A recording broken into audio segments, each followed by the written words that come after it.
Hello everyone and welcome back to another video. In today's video, we're going to be taking a look at some of the players that I believe could become the best in the world by the end of 2023. And the way that our 2023 ranking system works is we just kind of hit our first checkpoint. We're going to have the first half of the year ranking, but the latter half of the year ranking also includes the first half. So results that have happened in the first year still do matter, but I'm looking at players that I've seen a lot of improvement from lately, players that maybe have the potential to be the best but haven't really traveled and all that good stuff. Let's get right into it. And the first two players that we got to talk about are obviously going to be Aqua and Spargo. Now, if you look at the resumes right now, they're in a very close race for being number one in the world. You have Aqua with no inconsistencies, a bunch of tournament wins, and just great placements all around. You also have Spargo with those great placements. I would say that his peaks are higher than Aqua, winning 2 P-tier events and having a 5-0 record versus him, but Spargo does have a couple inconsistencies and a couple unranked losses. By a couple, I mean literally only 2 void, but Aqua doesn't have any unranked losses, so that's something that definitely is going to matter. And if I had to guess who takes it in the first half of the year,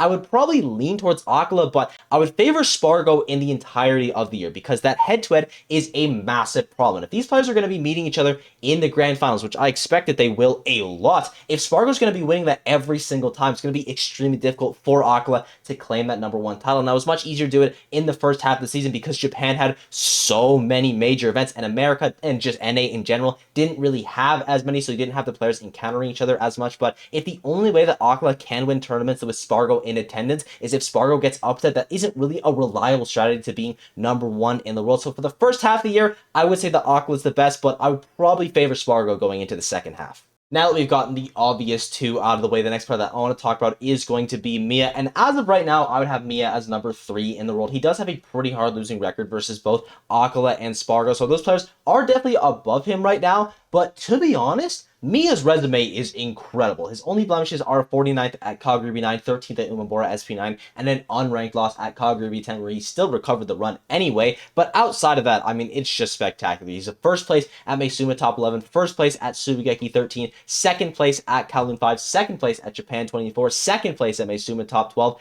first place at Delta 4, 7th at Kagura 10, 5th at Battle of BC, 1st at Meisuma top 13, 4th at Tsubigeki 13, and a win at Altcore. I mean, that is absolutely ridiculous. And to be honest, I think Mia's resume would be 30 times better if he just traveled more. The only time he traveled outside of Japan for the entirety of this year was to go to Battle of BC, where he lost to 2 Japanese players. Like, no one in NA could defeat him. He beat Cola, he beat Onan, he beat Zomba. That is some of the best that we have right now in NA. I mean, for America, Zomba is the best player that we have currently. So that's a pretty impressive resume from Mia. I think if he travels a lot more, he's probably going to farm NA. I think he farms really any region he goes to. The only roadblocks he has to get over are Aqua and Spargo, which are obviously easier said than done. But I really believe that he can do it. Mia's a player that is extremely talented. I mean, he just takes people apart. I feel like Mia owns people the hardest out of any player in the world. He has some of the most one-sided matches I have ever seen in Smash Ultimate. He plays Game & Watch in the correct way. His conversions are unreal. His advantage state is some of the best, if not the best in the game. Now, granted, Game & Watch advantage state is also broken, but Mia is still piloting that, and he's just such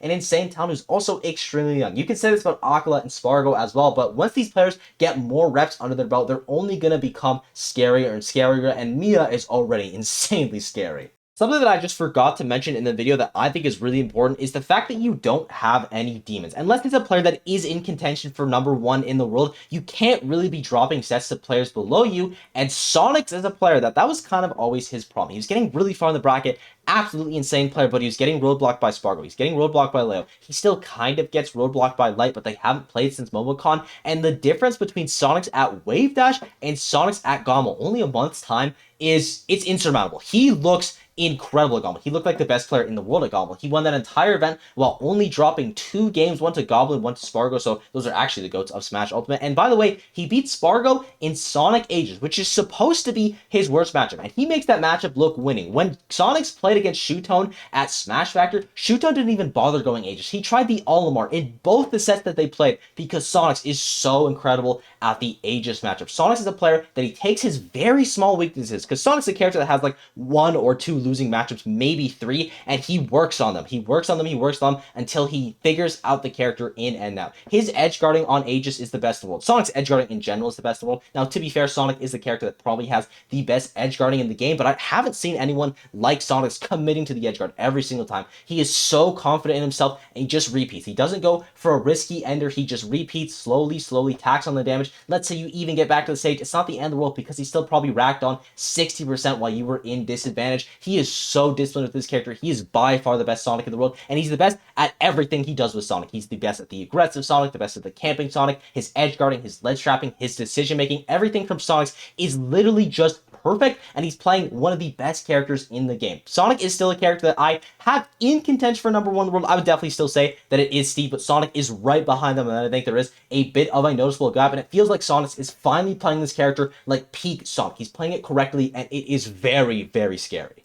Next up, I have Zomba, and I know he did just have an underperformance at Smash Factor, getting 33rd there, but Mia had a 49th at Kagribi, and he's still on the list, so we're still going to put Zomba on the list, and I think there is a bit of a tier gap. You have the top 4 players in the world, and you do have Zomba. Very, very small tier gap, and it's not even because of Zomba's skill. It's because of the character that he plays. Now, do not misconstrue my words. Rob is broken. That character is top 10. But you look at everyone in the top 4 in the world, everyone that he's in contention with for being the best in the world. You have Spargo, who's playing Cloud and Aegis. That's a -2 matchup for Rob Aegis. You have Aqua, who's playing Steve and Aegis. -2 matchup for Rob. You have Sonic, who's playing Sonic, which is just a winning matchup versus Rob. Not super winning, but definitely in Sonic's favor. And finally, you're going to have Mia, who plays Game & Watch, which is by far Rob's worst matchup. And if you look at Zomba's recent performance, he's got a 4th place at Gommel, lost to Sonics and Spargo. You look at his run at Battle of BC, he lost to Mia and Shuton. His run at Kagribi, he lost to Zachary, which is a pit, which I don't even know how to explain, but he also lost to Mia in the winner center bracket. You're seeing a trend.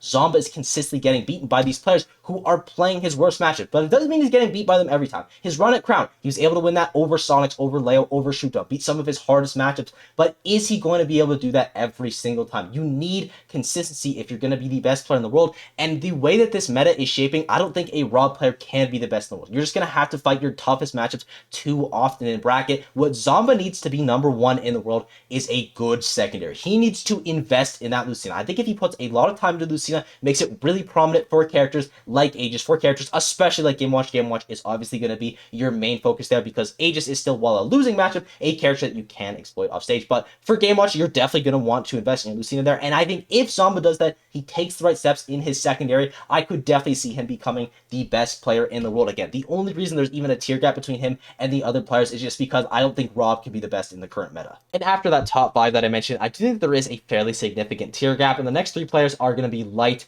Leo, and Tweak. Now, these guys have had some amazing performances throughout the season. You have Tweak winning Let's Make Big Moves, you have Leo winning Genesis, you have Light winning Level Up Expo. They all have multiple top 8s. The worst performance between the 3 of them is 13th at Battle of BC, where Leo and Light got that, and then Tweak got 9th. That is the worst performance between all 3 of them through the entire season. That's how good they've been looking.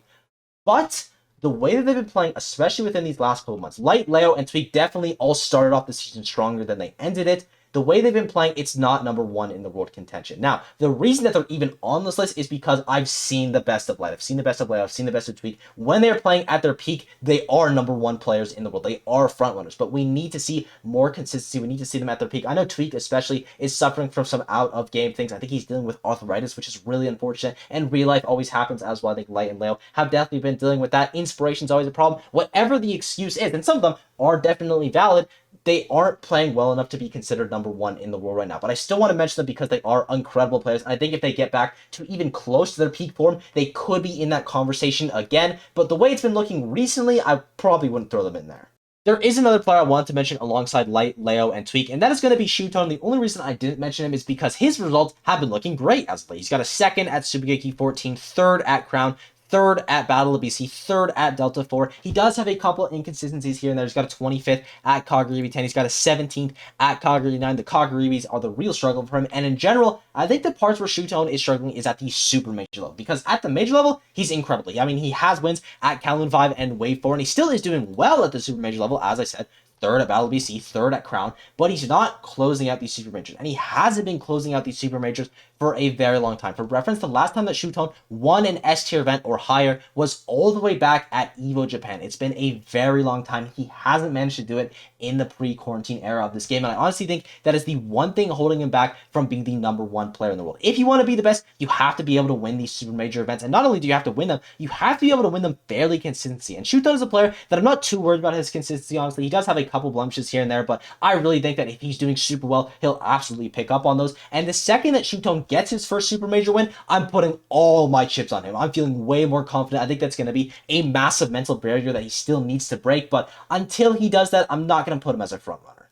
Next up, we have 3 players that I feel like would easily be front runners for the best in the world if they just went to more events, and that's going to be Proto Bonhomme, Bloom Forever, and Quid. Now, it's mainly Proto Bonhomme, but I want to shout out Bloom Forever and Quid as well, because I feel like these are players that are often overlooked, and to be fair, they don't really go to many events. But you have Quid, 33rd Let's Make Big Moves, 17th at Collision. At the regional level, though, he won Eon Revolution and Hi-Res over players like Jackal, like Luis, like Leon. You have Bloom Forever as well. Again, underperformed at the major level, 33rd at King of Fields, and unfortunately, it's his only major performance, which I feel like a lot of people kind of wrote him off because of that. But if you only look at one tournament, that's not really a fair assessment of the resume, because he's got 2nd at Icarus, 1st at Invasion, 1st at Shonen War, 1st at Glory 3. He has been absolutely farming these regionals, and I think if Bloom Forever has the chance to travel, which I believe that he is doing, he is going to get exponentially better. Because no offense to EU, I think EU is really good. Y'all know that I'm preaching for you guys. They are not quite on the level of a scene like Japan, of a scene like America even. And I think if Bloom Forever gets the chance to travel and play with these top Japanese pros, these top American pros, he is going to get so much better so quickly. And again, you still do have amazing practice partners like Lugi, like Siski, like Glutony in EU, but I think having the chance to not only play against different playstyles, but play against an average higher level of play when you are traveling to North America, I think it's going to make Bloom Forever an exponentially better player. I'm really excited to see this guy start traveling and start absolutely dominating these events. But the serious front runner for being best player in the world of those 3 is going to go to Proto Bonhomme. Doesn't have a ton of results this season. 5th place at Ultimate Summit 6 and a 7th place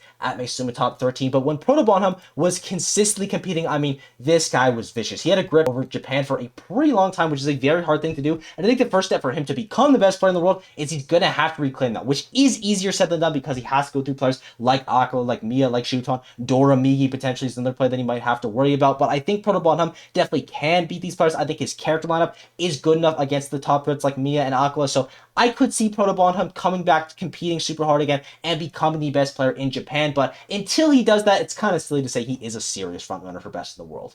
And the final player that I want to mention is going to be Glutony, and this has nothing to do with results. It all has to do on what this bike tech does for him. And to be honest, I think it could do great things. We saw it with his win over T. Bike was crucial. I have never seen a character so heavily influenced and their game plan gotten so much better by the use of one move. And Glutony has done that with Wario Bike. He has actually made some of his losing matchups a lot more favorable. He just looks better in the bracket in general. And I think if he can truly match this tech, which is going to be very hard to do, we could start seeing some of his unwinnable matchups become a little bit more winnable. Like we did see versus Teeth, like we could see versus Sonic. And once he starts figuring those out, I think Glutony is going to be unstoppable, because versus the rest of the top pros, he's doing very well. He usually beats Light, he usually beats Squeak, he usually beats Leo. I think Mia could be a problem for him, but again, bike tech could be helpful there. I really think that this bike tech is very important for Glutony, and if he's able to figure it out, I could see him being the best. And I thank you guys for watching. I hope you enjoyed. And just because I didn't mention a player at any point in this video doesn't mean I have no faith in them. I think Riddles is really good, but I don't even know if he's going to be playing Smash by the end of 2023.